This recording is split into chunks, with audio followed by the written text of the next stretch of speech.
Hi, welcome to Mark's Oil Change. Are you here for the full service today? No, not yet. Because before we go any further, there are some things you'll need to know. Before you or anyone in your shop does anything, you need to make sure that you're performing your jobs as safely as possible.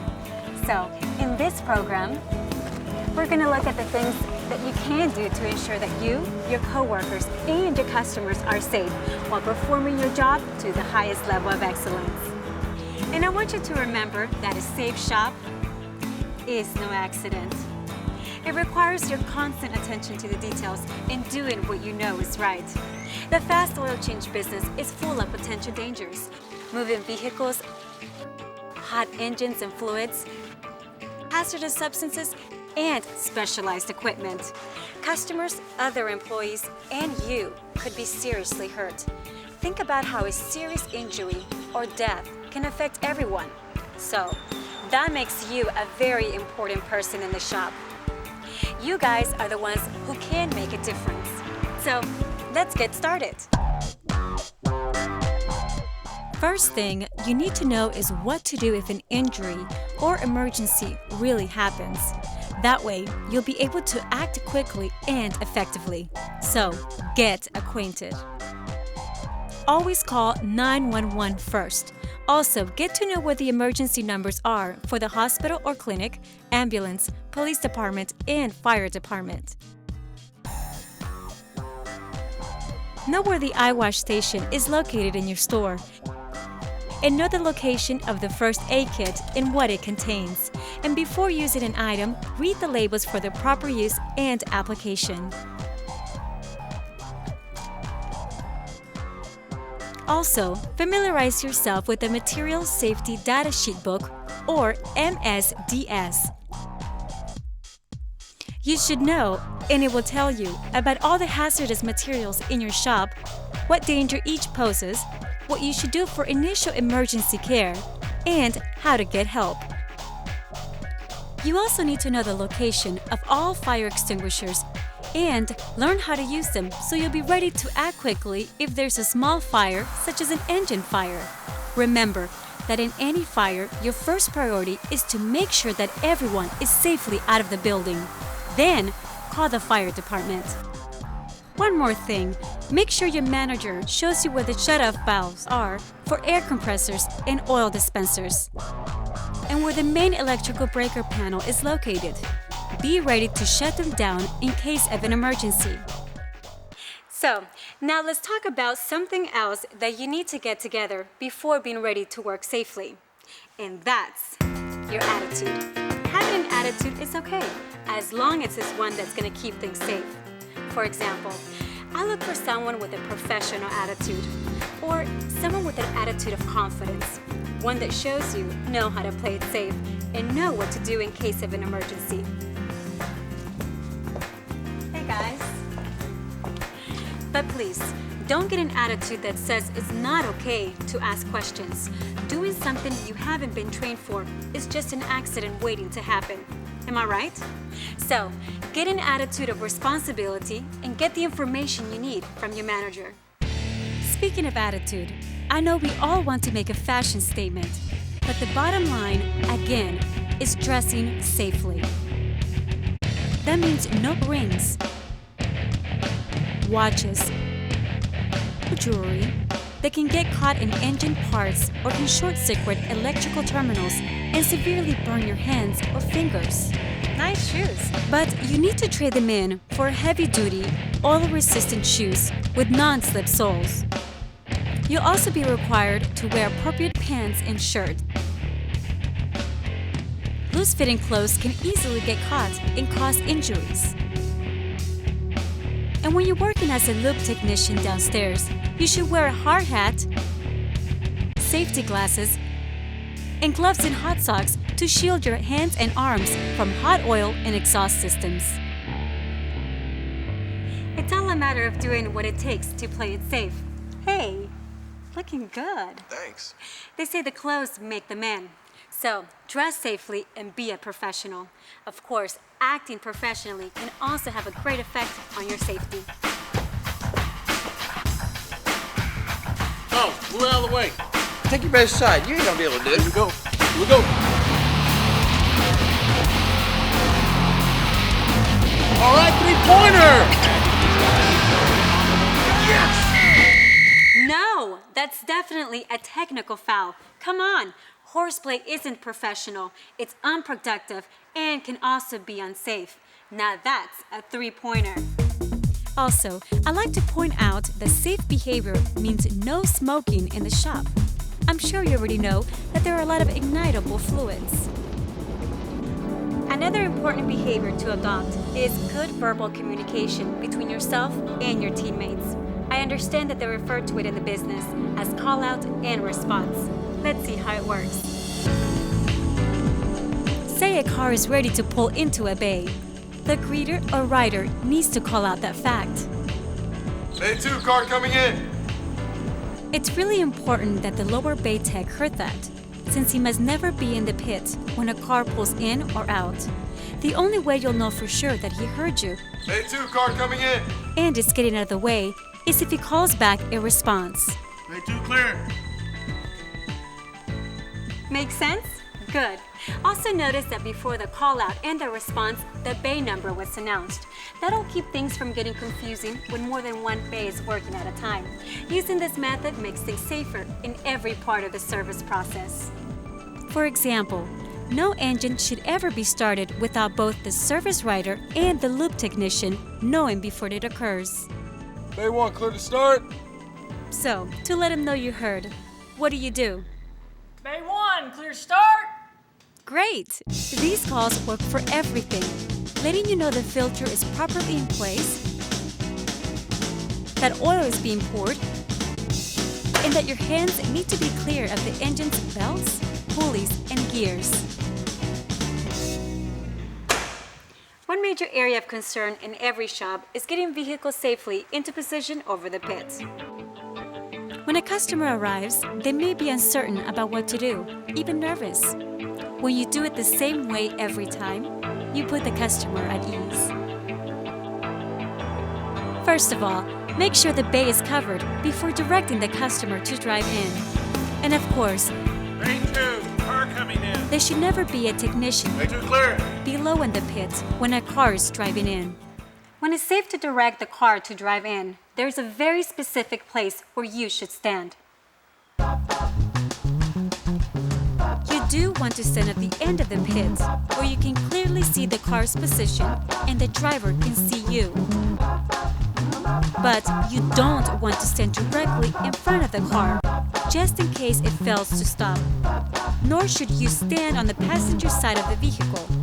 Where you should stand is at the front of the driver's side. Remember, every car is a little bit different. So, if your shop requires an employee to drive the car in and out of the bay, this would never be a routine. And if your customers are doing the driving, they may be nervous and not know what to do. In either case, it's time to be serious and have simple, clear communication. Slow, exaggerated directions done the same way every time leaves little room for confusion and keeps everyone safe. So, everyone must learn to do the waving exactly the same way. Kinda sounds like a new dance, doesn't it? Here's one recommended way. Extend your left arm and hand out like this to show them where the front of the pit is. Do the waving. Everybody do the same thing. Then add your right arm to the act. Make slow, full arm motions waving them in. That's right. That's how you begin. Do the waving. Everybody do the same thing. Now, if a car is too far to one side, this is what you want to know. Lift your left hand out while your right hand points. To the left or the right, to the side that you want them to go. Do the waving. Everybody do the same thing. Once the bumper is even with the front of the pit, step forward, holding up both hands to tell the driver, that's it. Stop. There you go. Yeah. Now. All right. All right. Well, that was fun and easy to remember too. Once the car is positioned correctly, smile and say thank you. Of course, there are other methods your shop may prefer to use, although they may not be this much fun. Here's another good safety practice.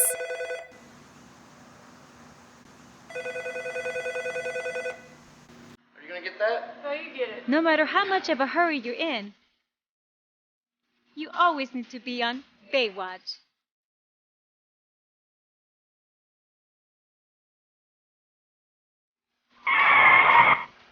That means never, under any circumstances, jump or step over any bay. Open or covered, always walk around the bay opening. Excellent! And remember, bay openings must always be closed when a car is not in service to keep things safe for you and your customers. Serious slip and fall accidents can also happen. So guys, what happened? I didn't see anything. Beats me, I didn't see. Falls can be caused by many things. Items left lying about, grease, or spilled fluids. When you think about it, it's obvious. It's absolutely necessary that you keep the floor clear, clean, and dry.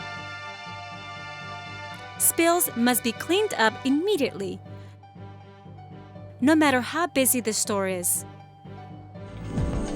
Keeping it clear, clean, and dry will make all the difference in the world to a lot of people. Oh, how's your wife and that new baby doing? They're doing great. Oh, good deal. Let's look at a couple of other very common sources of injury: lifting and ladders. You may have been lifting with your back muscles for years, but all it takes is one time too many. Ouch! Let's back up and try that again. Remember to lift heavy items by using your legs, never by bending over from the waist, and keeping your feet squarely under you for balance. Get help with really heavy items. Never lift more than you can comfortably handle at one time. When it comes to using ladders, make sure the steps are clear. And one other thing, look.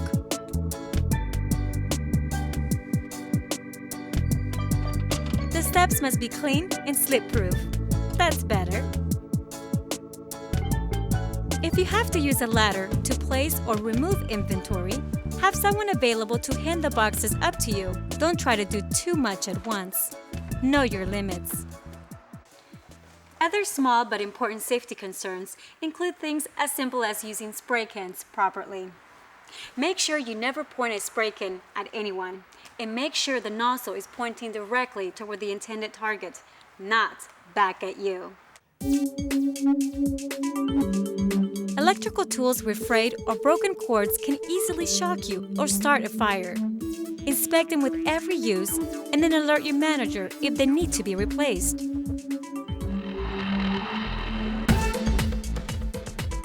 And another thing, you can easily trip on an extension cord. If you repeatedly need an extension cord for the same purpose, a permanent electrical outlet should be installed at that location. Even for temporary use, they must be inspected both before and after use and put away immediately. Also, avoid using a drop light. The bulb can easily be broken and cause a fire. Whenever possible, use a flashlight. Ground fault circuit interrupters, GFCIs, need to be tested on a regular basis. All outlets located close to water or fluids should be equipped with GFCIs. If an electrical current accidentally goes through your body, the electricity would immediately shut off. They can save your life. Now, let's talk about tool safety, specifically oil guns, grease guns, and air guns. Why the dramatic sound effects? Because these tools can be every bit as dangerous as a real gun when not used properly. They're designed to help provide high-quality service at high speed, and that means high pressure. Oil guns shoot at 300 pounds per square inch. The fluid in grease guns is ejected at anywhere from 6,000 to 10,000 pounds per square inch. And An air hose is packed just under 150 pounds per square inch. At these pressures, these tools can cause severe eye injury or skin penetration. If oil, grease, or air get under your skin and into your blood, they can cause a painful injury or worse. So, never aim these tools at anyone. If an air hose has a leak, tell your manager immediately so it will be replaced. But if you think you'll just plug it with your finger to slow the leak, don't. That air can enter your blood, causing a painful injury or even death. When not being used, replace these tools in their holders, carefully and correctly. Occasionally, the Lube technician will need to use the upstairs oil dispenser. In this case, never lay the gun on the floor. Make sure it's under the vehicle over a roller pan. Now, as long as we're talking tools, how about it, guys, if we consider that old phrase? Use the right tool for the job. Don't try to make do with the wrong wrench. If you need a particular tool, ask your manager. Here you go. Bay 1, thanks. Bay 1, you're welcome. Now, let's look at another tool safety issue. Be aware of electrical terminals in the area where you're using the filter wrench.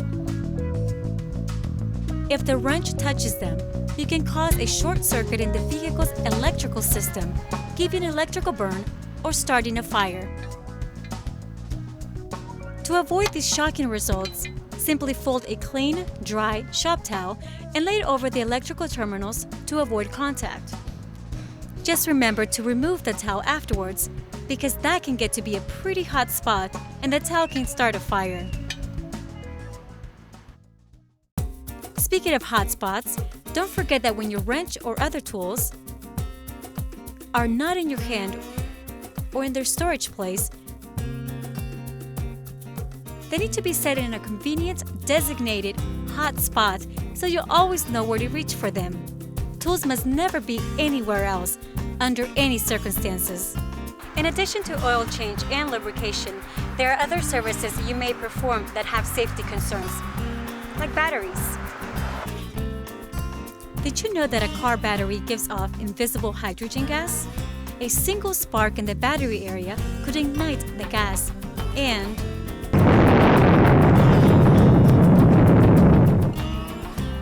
plus, battery terminals can give off a corrosive dust that will cause damage to your lungs if inhaled. And leaking battery acid will eat right through your clothing and cause severe eye injury or skin irritation. For these reasons, you should never work on a battery when it's over the pits where the technician may be in danger. Take it outside. If you must attempt to jumpstart a vehicle, know the procedure involved for that particular car by reading the owner's manual. The most important thing to know is which terminal is positive and which is negative. Now, I'm very positive about one thing. You do want to attach the positive jumper terminal with the positive battery terminal. But I'm quite negative about the idea of attaching the negative or grounding cable to the negative terminal. Do not do that. Instead, connect the negative jumper cable to a grounded part of the vehicle away from the battery. That'll avoid any sparking around the battery. Always use extreme caution when servicing batteries or jump-starting vehicles. Don't attempt this procedure if you haven't been properly trained. Come on, there's something else I want to show you.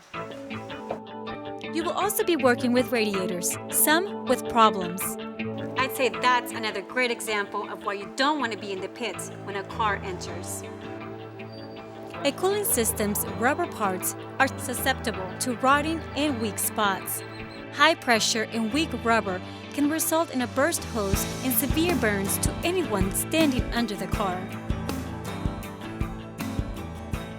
Even if a car doesn't have cooling leaks, you should never be standing in the pit when the cooling system is being worked on. So, always call out and respond. And always remember that cooling systems operate at temperature